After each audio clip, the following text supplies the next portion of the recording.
عزیز، چون ماه قبل بر زمین جا یک ویدیو کرده بودم، شما میبینید که این سیرای علاءالدین است.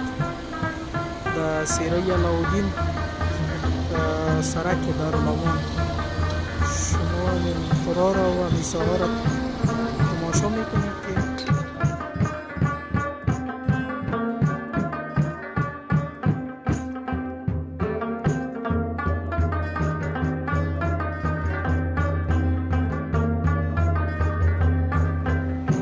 دا هماغه دارالامان سرک دی.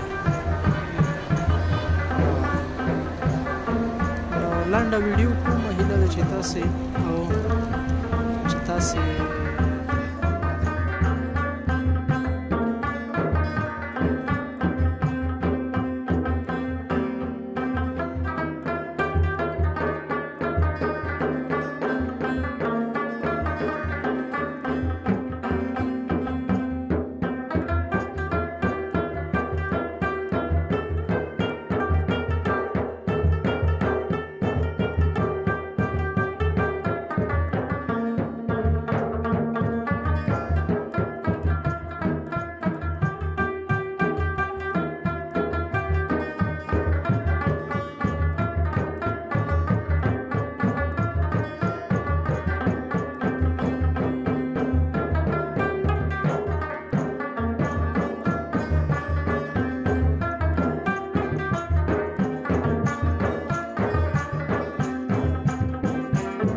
او دا هماغه دغه و چې ما سره غږېده.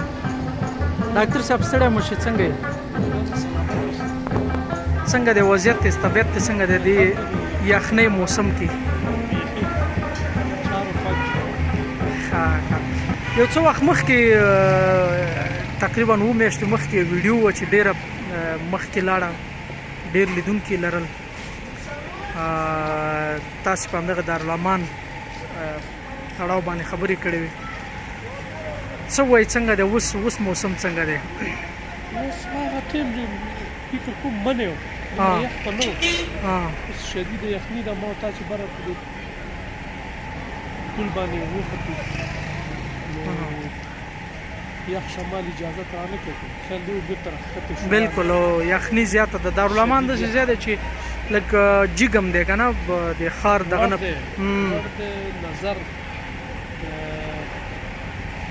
سینمای فامیل صاحب یا کاپرینا وردان قیمت پوری چلکل دا غیر یو څه ارتفاع د جګر مخه خلاصه ده که نه مخه خلاصه ده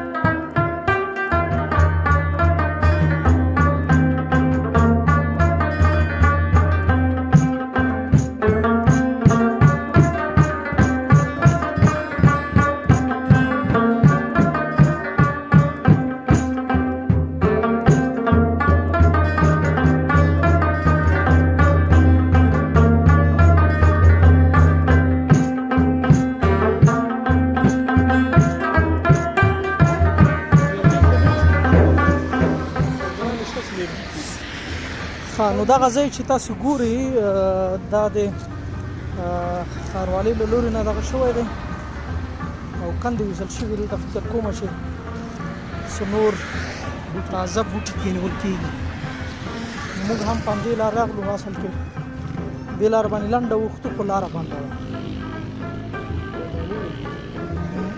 ممانۍ که موانۍ